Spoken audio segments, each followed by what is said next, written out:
Have you ever felt frustrated when you're speaking to a native Spanish speaker and this person replies in English? Welcome to a new How to Learn Spanish with Worlds Across. Very good. Today we have a very special video because we're going to talk about something that is very important for you. If you're a beginner, if you're an intermediate or an advanced learner, it's something that is always here, is always around, right? Does pronunciation matters in Spanish? Is it important for me as an English speaker to work on my pronunciation? Is it relevant? Well, I have the answer for you, and the answer is yes, it is important. Yes, it matters. The fact is, this is the fact. If you don't start to work on your pronunciation in your early stage, these mistakes, these biases of the language, these mispronunciations are going to grow old. They're gonna be, the fossilization process will start, and then it's gonna be harder to correct. That's a fact. That's something that's gonna happen. So it's important. If you're a beginner, it's important to start working on your pronunciation right now, right away. And by the way, if you're an advanced learner and you're struggling with pronunciation, I'm gonna give you some tips. No worries, we're gonna work on that, okay? So, let's start with the big elephant in the room. You're saying, oh no, Juan is crazy. I'm an English speaker. I'm learning Spanish. I've been learning for 3 years. I'm not a genius. It's normal that my pronunciation is has flaws. It's normal. And yes, you may be right. Yes, you're right. You're fantastic. You're learning Spanish. It's a process. But you won't lie to me. And you won't make me lie to you. It's horrible when you go and you want to practice your Spanish in Mexico or in Colombia in a local store, and the person replies in English. That's horrible. And I know that. I've been there. You know, I've been learning Spanish, French, and English myself. You know, I've been learning there. I've been there. It's frustrating. It's horrible. But it's normal, right? Again, this is the elephant in the room because you know that, I know that, but it's really hard. It's frustrating. But let's start here. Why is it important to work on pronunciation, or why pronunciation is important, right? First, it makes the communication process easier, more effective, right? If you're understood, people know what you're trying to say, what you're trying to communicate, right? If people have to guess, that makes everything more difficult, right? Let me give you let me tell you a quick story, right? I was in France like 6 years ago. I was learning French. I didn't work a lot on my pronunciation. I was more focused on my grammar, right? Because I wanted to take a test back then. And when I went to France first time, I went to this bakery and I wanted some bread, like baguettes, you know? And I tried to practice my French in that moment. First day was horrible. The person replying in not so good English. And I was so demotivated, so frustrated. I was like, my French is not enough. And this person, he doesn't even know how to speak English. And he just wanted, he thought his English was better than my French. It was horrible. By the way, this is an important note. When native speakers of the language, and they reply to you in English, for example, it's not because you're French in this case or you're Spanish in our case, it's horrible. It's because they want to make the process easier, right? It's because they see you struggling and they want to like, oh no. This person is a tourist, I'm going to help him or help her to make things easier, to give him his baguette in this case, right? That's the first part. That's why pronunciation is important. The communication, the communicative process is more effective. Also, confidence.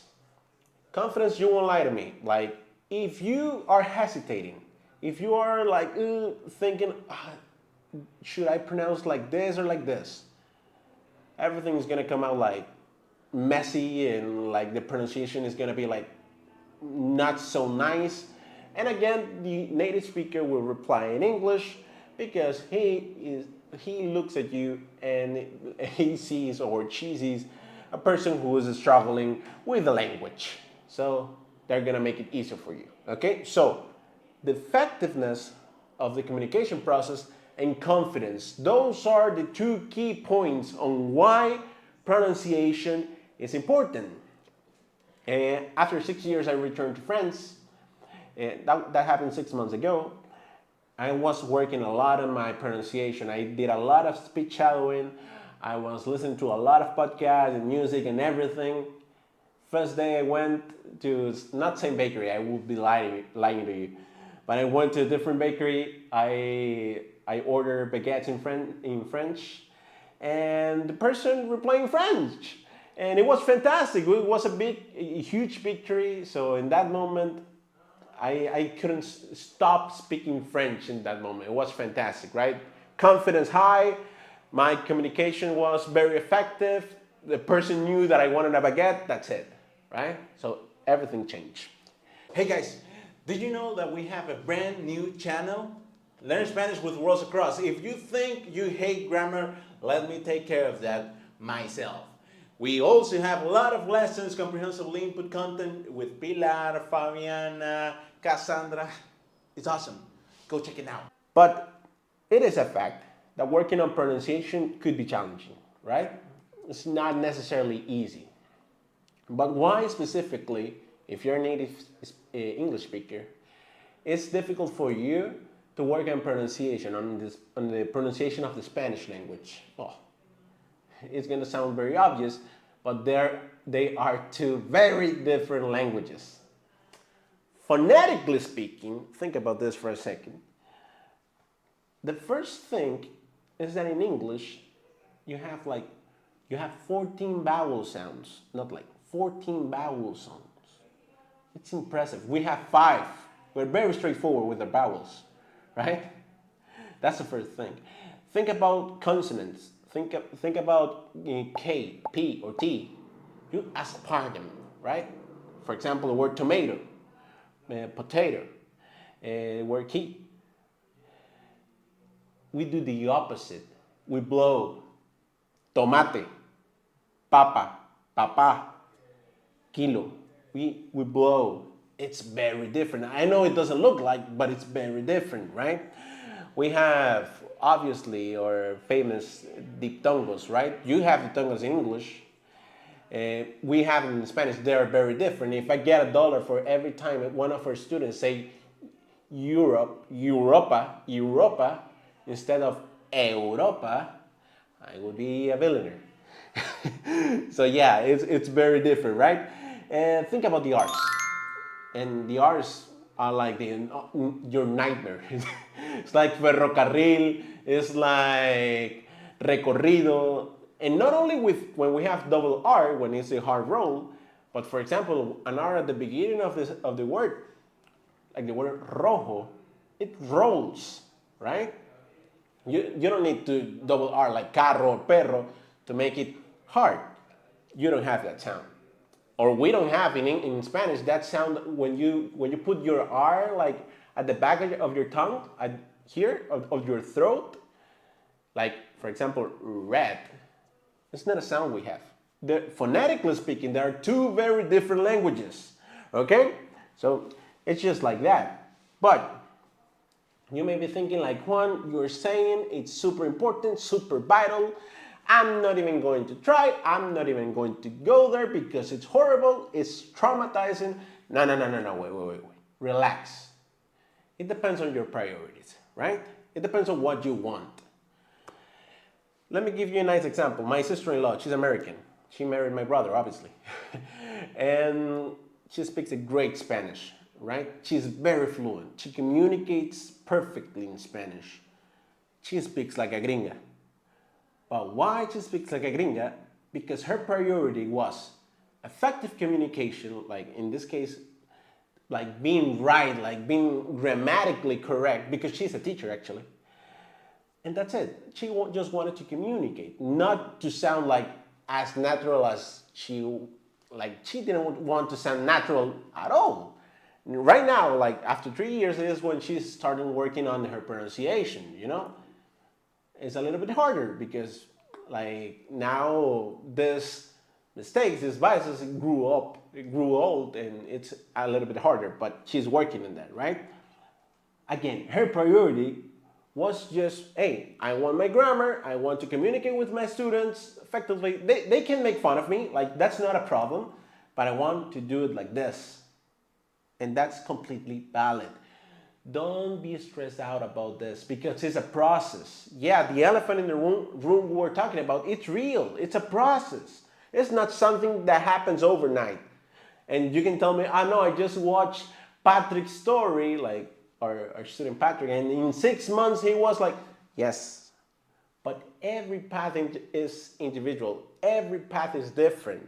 It could be harder for you or easier for you. It's different. That's why this is not math, right? This is not math.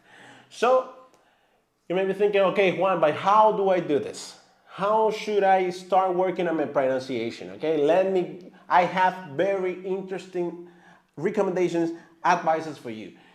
Okay, write down. The first one, especially if you're a beginner, if you're starting the word and your pronunciation, exaggerate those vowels. We have 5 sounds. Exaggerate them. Europa, aeroplano, murciélago. Work on this, right? Work on this. By the way, let me give you an example here. Not an example, a recommendation. If you're starting, if you're a beginner, don't be stressed like on speaking right away. Like you can do it, but it's not something that should create stress. Try to work on isolated like words, phrases, but don't try to like work on a fluent output right away because this could be frustrating. It's a process. Okay, so as the words across method claims, passive acquisition is very important, right? The more passive acquisition you get, the more immersion you receive, or more immersed you are in the language, right? And as I told you in my example about friends and everything, I listened to a lot of podcasts. I did a lot of speech shadowing. I was receiving a lot of input. That's it. Immersion through input. Listen to your favorite like TV shows, to The Simpsons, to I don't know, in Spanish if you want, or anything you like. Try to listen to that in Spanish, and you will see that will work. Okay, that will work. Guys, record yourself when you're practicing. Record yourself. Try to compare like how would it be how would it be perfect, and how am I doing it, and try to work on that. Try to correct where your mistakes are. That's it. Okay.